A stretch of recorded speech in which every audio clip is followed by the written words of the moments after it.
Oke, bismillahirrahmanirrahim. Assalamualaikum warahmatullahi wabarakatuh. Di pertemuan hari ini kita akan membahas mengenai materi analisis laporan keuangan.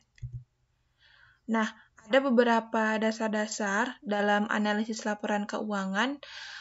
Di sini perlu kita ketahui, di pertemuan hari ini kita akan membahas mengenai 3 kategori, yaitu ada rasio likuiditas, profitabilitas, dan solvabilitas. Nah, kenapa harus ada analisis laporan keuangan? Karena di sini ada beberapa kebutuhan. Pertama yaitu dari basis intraperusahaan, rata-rata industri, dan basis antar perusahaan. Nah, kalau di basis intraperusahaan ini akan membandingkan pos yang sama dengan tahun sebelumnya. Misal, laba tahun ini kita bandingkan dengan laba di tahun 2021 begitu. Nah, kalau untuk rata-rata industri ini membandingkan suatu pos atau hubungan dari suatu perusahaan. Jadi intinya kita akan membandingkan dengan perusahaan sejenis. Misal, perusahaan batubara dibandingkan dengan perusahaan batubara seperti itu. Nah, selanjutnya untuk yang ketiga yaitu basis antar perusahaan. Di sini membandingkan suatu pos atau hubungan keuangan suatu perusahaan pesaing. Jadi kita bandingkan dengan pesaing perusahaan A gitu.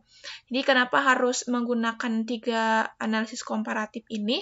Karena kita bisa tahu bagaimana kinerja keuangan suatu perusahaan, apakah termasuk pada kategori baik atau kurang baik gitu. Nah, ada beberapa cara dalam menganalisis laporan keuangan. Pertama ada analisis horizontal, analisis vertikal, dan analisis rasio.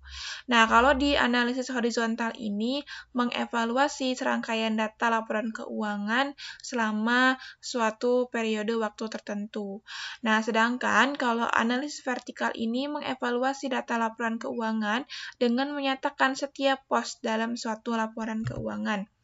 Nah, selanjutnya untuk analisis rasio, ini hubungan antar pos-pos tertentu dalam keuangan.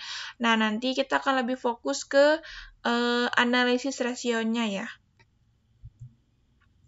Nah, pertama ini ada analisis horizontal. Ini teknik untuk mengevaluasi serangkaian data laporan keuangan selama suatu periode tertentu. Tujuannya untuk apa? Yaitu untuk menentukan kenaikan atau penurunan yang terjadi. Dan penurunan ini dalam bentuk suatu jumlah tertentu atau berbentuk persentase. Jadi kita bisa melihat apakah penjualan bersih ini termasuknya meningkat atau tidak begitu. Nah, ini harus menggunakan analisis horizontal. Oke, di sini ada data, ada rumusnya. Di sini perubahan sejak tahun dasar, jumlah tahun ini dikurang jumlah tahun dasar dan dibagi jumlah tahun dasar. Oke, di sini ada data 3 tahun dari tahun 2009 sampai dengan 2011. Oke, kita langsung saja ke contoh perhitungannya. PT Merbabu naik dari tahun 2009 ke tahun 2010 kira-kira sebesar 6%. 6%-nya dari mana? Dari 19.000 dikurang dengan 18.000 sekian dibagi dengan 18.000. Oke, menentukan penjualan bersih telah naik dari tahun 2009 sampai tahun 2011 sebesar 5,7%. Oke, ini datanya dari mana? Kita lihat ya. Untuk menghitung di tahun 2009 ke tahun 2010 kita menggunakan data tahun 2010 yaitu 19.903 dikurang dengan tahun sebelumnya yaitu 18.000 dan dibagi 18.000 gitu. Jadi kita tahu bahwa di tahun 2010 ini ada kenaikan sebesar 6%. Nah, selanjutnya kita lihat tahun 2011. Nanti kalau mau menentukan tahun 2011, kita menggunakan data tahun 2010. Oke, 2010. 2011 dikurang dengan data tahun 2010 dibagi dengan data tahun 2010. Begitu. Nah, di sini ada neraca. Kalau kita lihat dari neraca, pertama data kelompok aset. Aset neto telah naik sebesar 26,5%. Kita lihat di sini ada aset tetap. Nah, di sini aset tetap tahun 2011-nya 800.000 dan tahun 2010-nya 632. Kalau kita bandingkan, berarti di sini ada kenaikan ya. Sebenarnya tanpa dihitung pun kita sudah bisa menentukan apakah ini atau turun atau naik. Tahun 2010-nya 600, sedangkan tahun 2011-nya sudah sampai 800, berarti ada kenaikan sebesar 167.500. Jika dipersentasekan, maka hasilnya adalah 26,5% gitu. Jadi cara mendapatkan persentase ini dari mana? Dari rumus yang tadi, yaitu data tahun 2011 dibagi dengan data tahun 2010, dikurang data tahun 2010 dan dibagi dengan data tahun 2010. Maka hasilnya 26,5%. Nah, selanjutnya kita lihat ke kelompok kewajiban. Di sini ada utang lancar naik. Oke, utang lancarnya naik yaitu sebesar 13,7%. Kalau sekilas kita bisa lihat memang naik.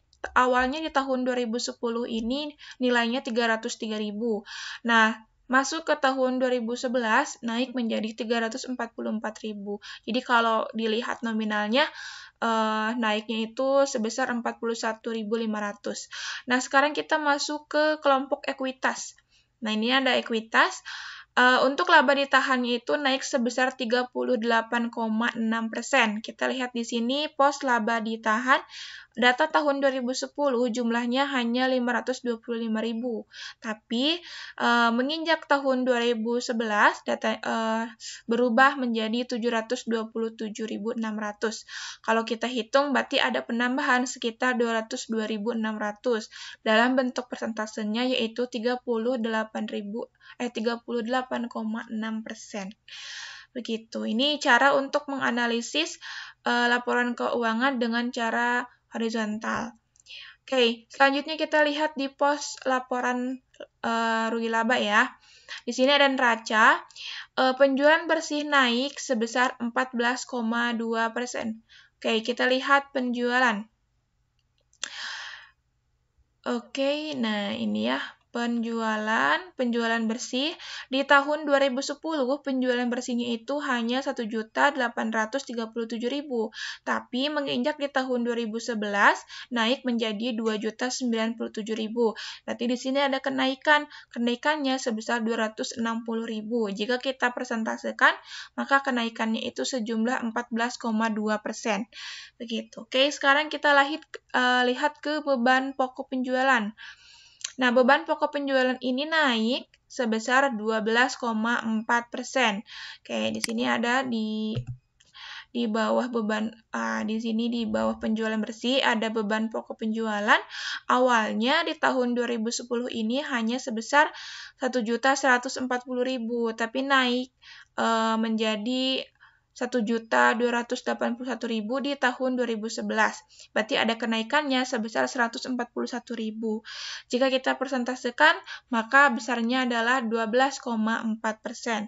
Selanjutnya yang ketiga ada total beban operasi. Oke, kita lihat total beban operasi di sini naik sebesar 11,6%. Nah, ini ya, 11,6%. Awalnya di tahun 2010 ini hanya 320.000, tapi naik di tahun 2011 menjadi 357.000. Nah, kalau kita lihat nominalnya, kenaikan di beban operasi ini sebesar 37.000. Begitu. Kalau misalkan kita analisis secara keseluruhan, kenapa beban pokok penjualan bisa naik dan total beban operasi naik? Ya memang bakal naik, karena kenapa? Karena penjualan bersihnya pun akan naik. Ini bisa diindikasikan bahwa perusahaan tersebut telah meningkatkan jumlah penjualannya. Berarti kalau jumlah penjualannya naik, produksinya pun akan naik dan akan menyebabkan beban pokok penjualan dan total beban operasi akan naik. Begitu kesimpulannya. Nah, sekarang kita lihat di laporan laba ditahan. Nah, analisis secara horizontal ini akan menunjukkan bahwa lebih laba bersih sebesar 55.300.000 atau naiknya sekitar 26,5%. Nah, ini ya. Nah, selanjutnya, dividen untuk saham biasa naik sebesar 2%. Kita lihat di sini, nah ini udah naik persentasenya 2%. Nah, selanjutnya dalam horizontal pada neraca bahwa laba ditahan akhir naik sebesar 38,6%. Jadi totalnya untuk laba ditahannya juga mengikuti ada kenaikan yaitu 38,6%. Begitu. Jadi tinggal kalian lihat saja di sini kita bandingkan data tahun sebelumnya dengan data tahun selanjutnya gitu. Apakah ada perbedaan, ada pengurangan atau ada kenaikannya. Nah, ini ada contoh ikhtisar informasi keuangan PT Nusa Indah. Ada data aset lancar, aset tetap, dan total aset. Ini ada data tahun 2012 dan data tahun 2011. Sekilas kalau kita bisa lihat sebenarnya di sini ada kenaikan semua ya. Di tahun 2011 ini untuk aset lancarnya 180 juta. Nah, di tahun 2012 meningkat menjadi 234 juta. Nah, ini udah terlihat ya masing-masing datanya ada kenaikan. Lalu kita coba hitung bagaimana persentasenya. Kalau secara nominal bisa kita gampang ketahui ya, tinggal 234 dikurangi 180 saja. Tapi untuk mencari persentasenya kita menggunakan rumus yang sebelumnya sudah disampaikan.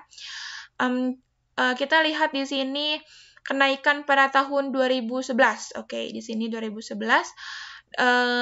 Kita jumlahkan 243. Oke, di sini ya ini data aset lancar tahun 2012 dikurangi dengan 180 dibagi dengan 180, maka hasilnya adalah 30%. Nah, selanjutnya ada data aset tetap sama saja, 756, yaitu data tahun 2012 dikurang dengan data tahun 2011, dibagi dengan data tahun 2011, maka hasilnya 80%. Nah, untuk total aset sama, yaitu 990, data tahun 2012 dikurang dengan data tahun 2011, dibagi dengan data tahun 2011. Maka hasilnya yaitu 65%. Nah, sekarang kita masuk ke analisis vertikal. Analisis vertikal ini adalah analisis yang menyatakan setiap pos laporan keuangan sebagai suatu persentase dari jumlah basis tertentu. Oke, selanjutnya kita lihat saja. Ini ada neraca PT Prambanan Departemen Store.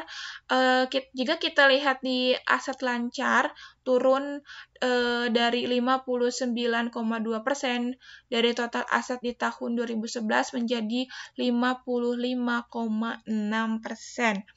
Jadi di sini ada penurunan di bagian aset lancar. Nah, ini ya.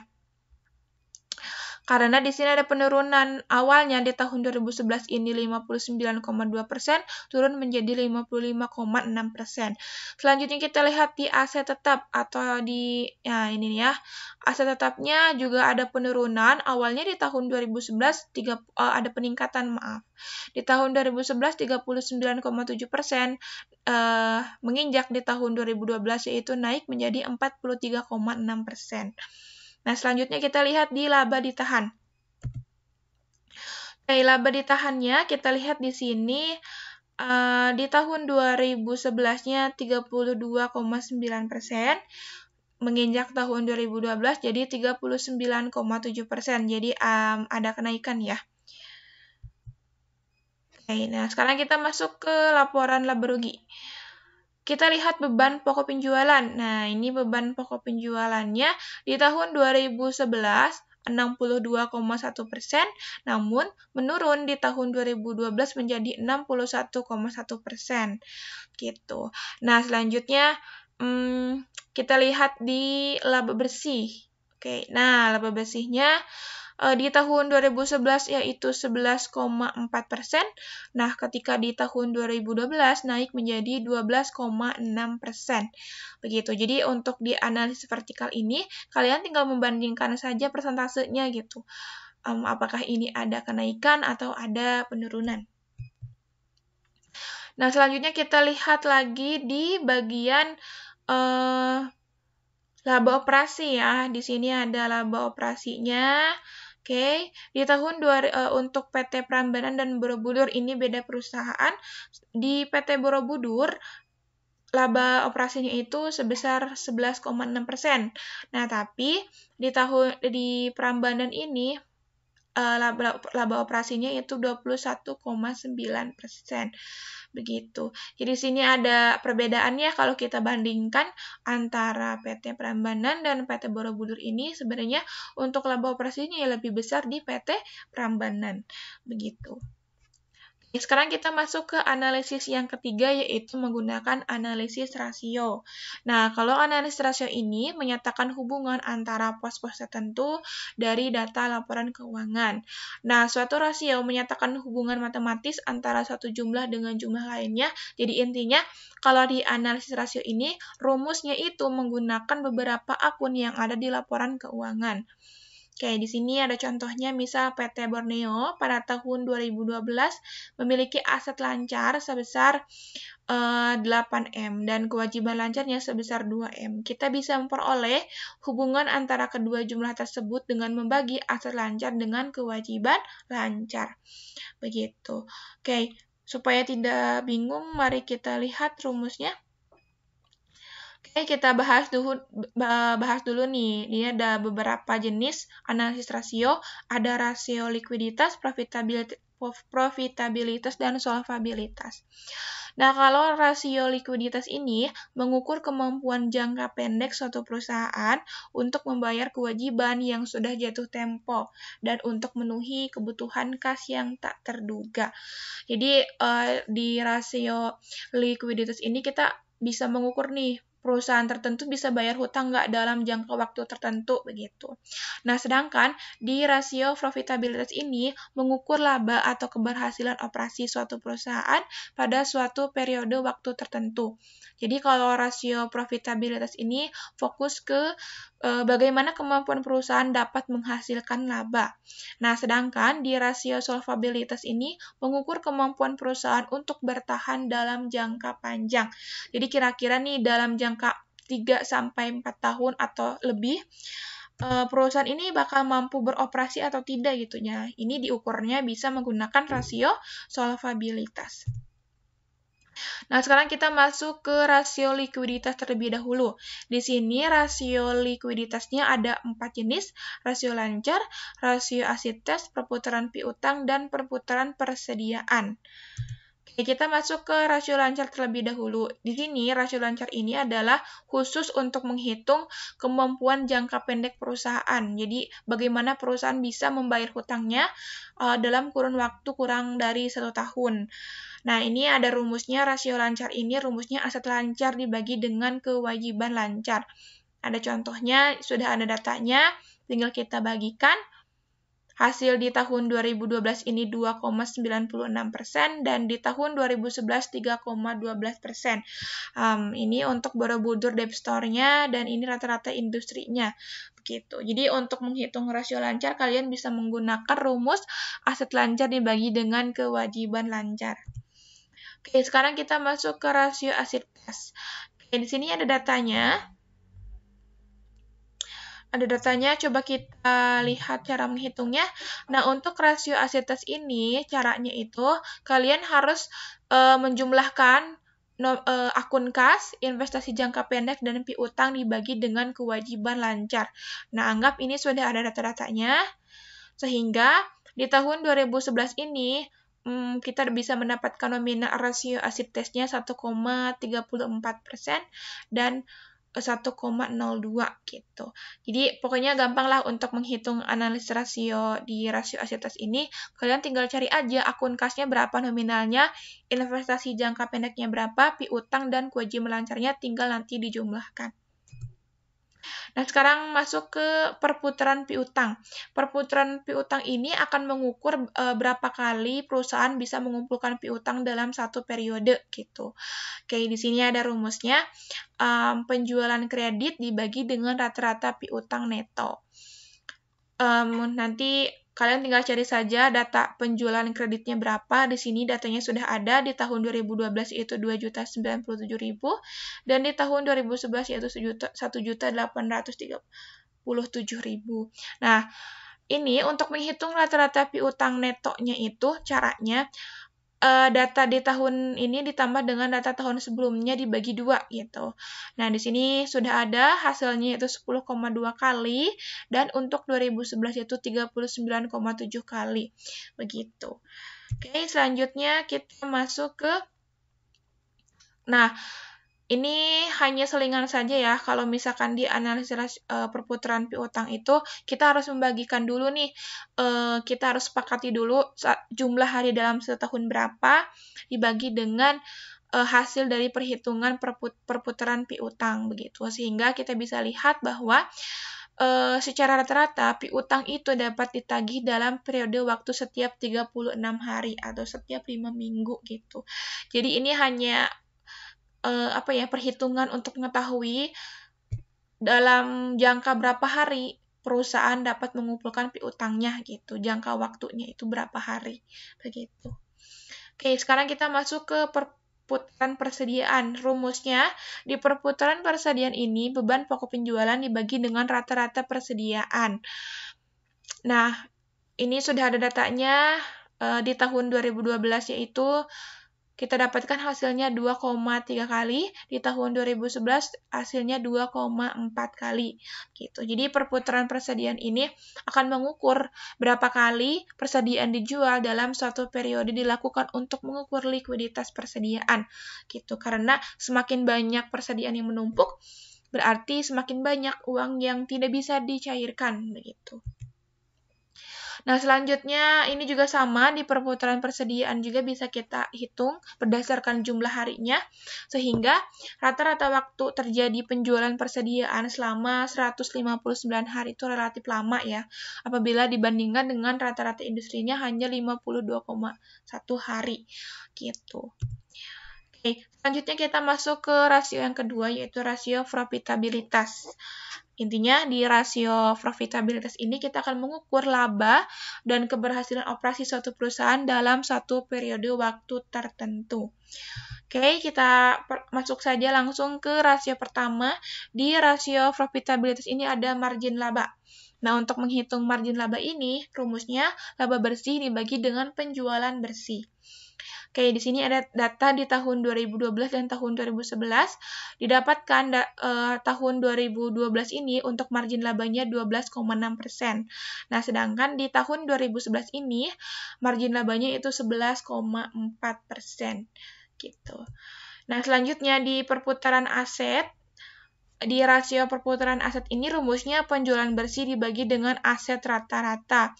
Nah, kita lihat di tahun 2012 yaitu 1,22 kali dan di tahun 2011 itu 1,21 kali. Gitu. Jadi gampang ya, kalau ada rumus aset rata-rata atau ada kata rata-ratanya, berarti caranya kalian tinggal melihat data tahun pertama ditambahkan dengan data tahun sebelumnya. Gitu, dibagi 2. Kalau misalkan ada rumus menggunakan rata-rata. Nah, masuk ke rasio yang ketiga yaitu return on asset. Rumus untuk return on asset ini adalah laba bersih dibagi dengan aset rata-rata. Nah, di tahun 2012 sudah kita dapatkan hasilnya 15,4% dan di tahun 2011 yaitu 13,7% gitu. Jadi intinya untuk return on asset ini untuk mengukur profitabilitas yang menyeluruh berdasarkan laba bersih dan aset rata-ratanya. Nah, masuk rasio yang keempat ya, yang selanjutnya yaitu hasil ekuitas pemegang saham. Nah, rumusnya yaitu laba bersih dibagi dengan ekuitas pemegang saham biasa. Nah, setelah kita jumlahkan dari data yang sudah ada, maka di tahun 2012 ini data bisa kita hasilkan yaitu 29,3% dan di tahun 2011 ini 28,5%. Begitu. Selanjutnya kita masuk ke rasio hasil ekuitas pemegang saham. Nah, ini biasanya untuk saham biasa ya. Untuk menghitung hasil atas ekuitas pemegang saham biasa, berarti rumusnya laba bersih dikurang dengan dividen untuk saham preferen, dibagi dengan ekuitas pemegang saham biasa rata-rata.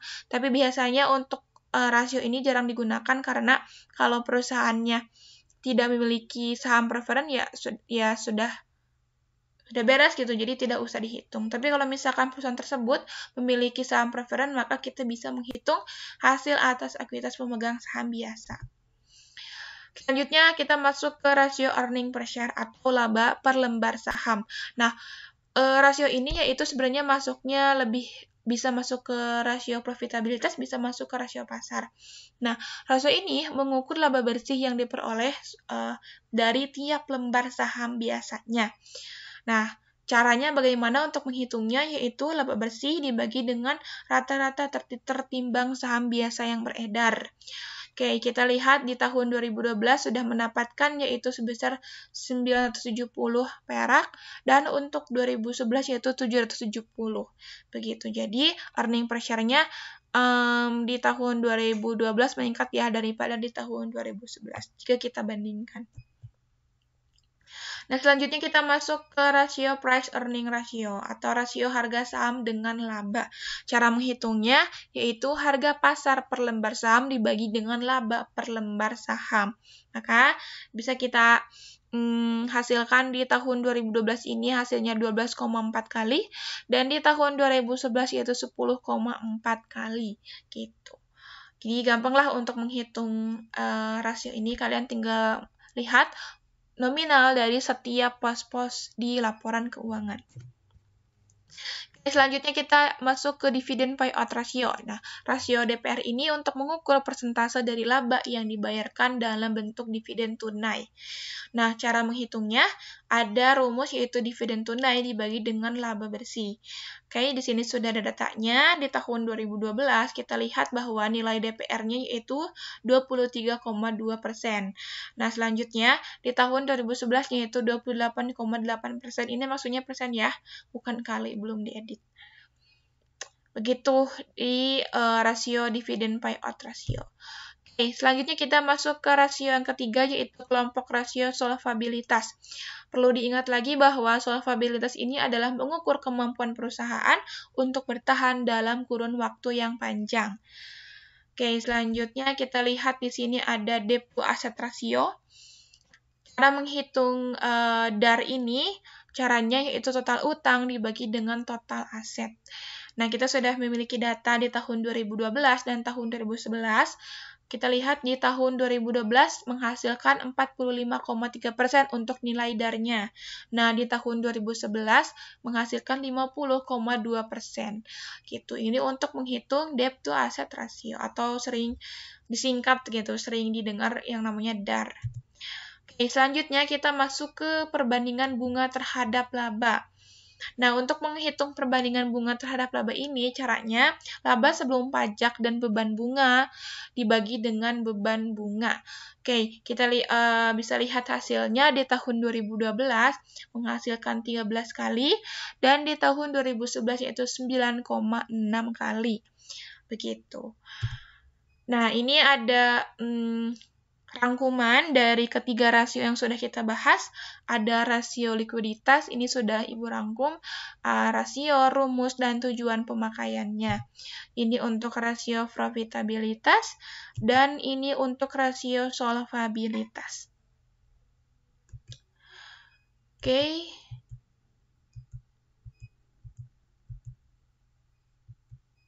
Ini tidak usah dibahas karena kita lebih fokus ke rasio. Nah, ini ada contoh soal menghitung rasio dalam laporan keuangan. Nah, ini kita bisa lihat nih. Ikhtisar rasio hasilnya. Ini soalnya. Nah, di soal ini kita bisa lihat misalkan yang pertama hitung rasio lancar. Nah, rasio lancar ini sudah Ibu hitung. kalian bisa simak saja ya. Di sini ada data-datanya, terus ada hasil contoh perhitungannya juga, bisa kalian simak nanti. Nah, untuk pertemuan hari ini dicukupkan sekian. Mudah-mudahan apa yang Ibu sampaikan bisa bermanfaat. Mohon maaf apabila ada penjelasan yang belum bisa kalian mengerti. Ibu tutup. Wassalamualaikum warahmatullahi wabarakatuh.